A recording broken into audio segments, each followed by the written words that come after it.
Hey y'all, happy day 15 of 29.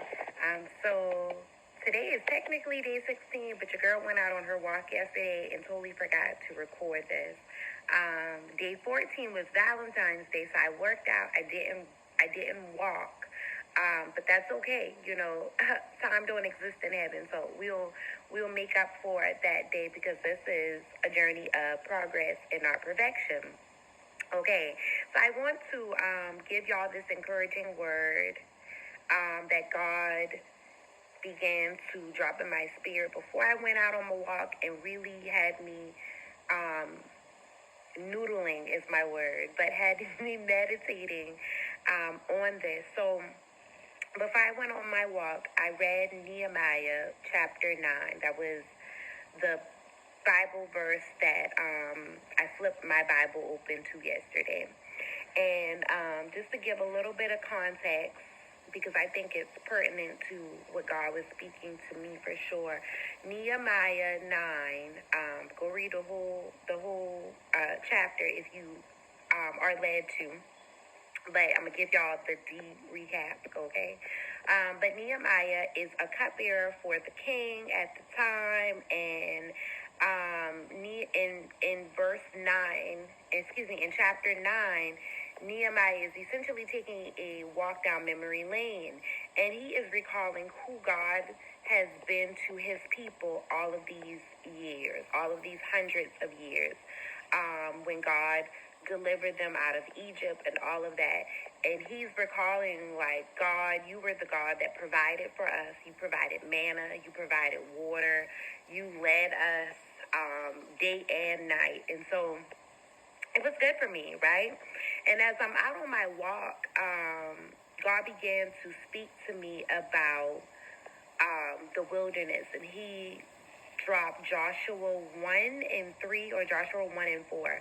But it says, everywhere your feet tread, the Lord has given you. And I talked about this in one of the earlier videos in this 29-day walking challenge I've done. I want to remind you, everywhere that your feet tread, God has given you. This includes the wilderness.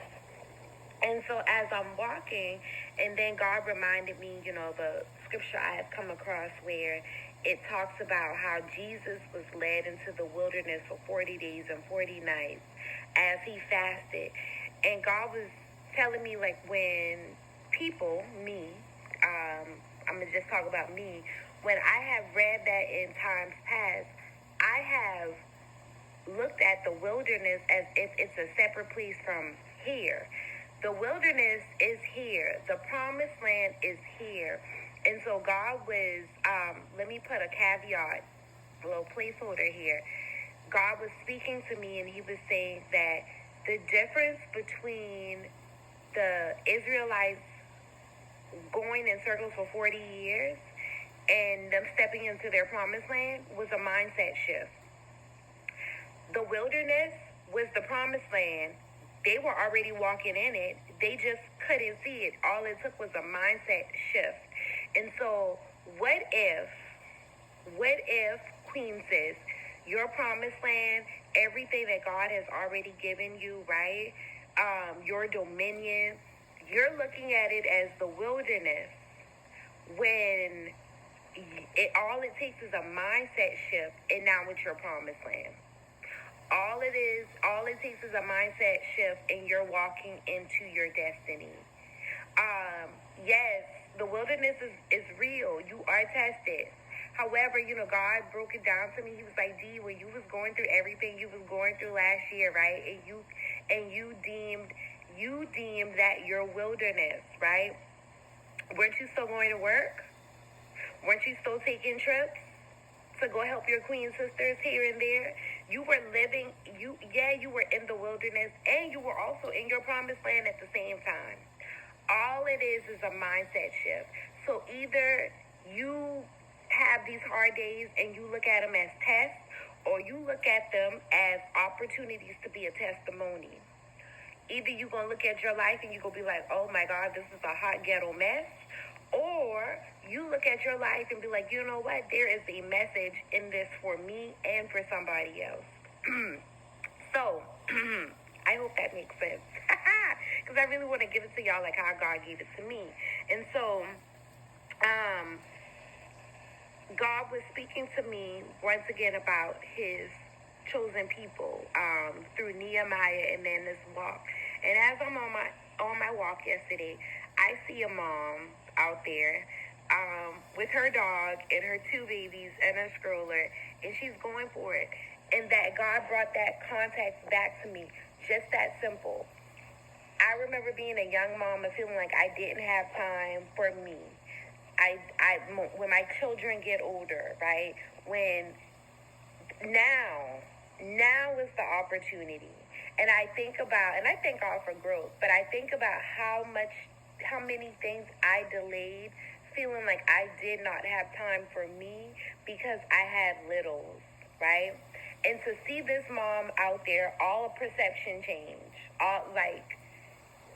and I'm going to insert a little video because I was thinking in my head, like, oh my God, today I met Super Queen. But all it is a perception change. This mom could either tell herself how she didn't have time, or she could pack up these 2 kids with the stroller, with the dog, and make time for her. And so, are you going to continue to live separately from your promised land as if this is just a wilderness? Or are you going to realize that your wilderness is your promised land? Your promised land is your wilderness. You are the kingdom, right? Right? God resides in you, in us. So we are the kingdom, right? So God is already here. Are you going to operate in your kingdomship and take possession of the land? So that's what God gave me, and that's what I want to give y'all. All right, so I'm about to get my life together, get me a little green tea in my body so my eyes can open up, read my scripture, and then hit this pavement. So I love y'all. As always, Jesus Christ loves y'all so much more. Y'all have a blessed day. Hey there, how are you?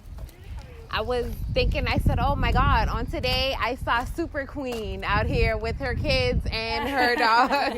This is amazing for you to be able to do all of this. Listen, I remember once upon a time my kids were this little, so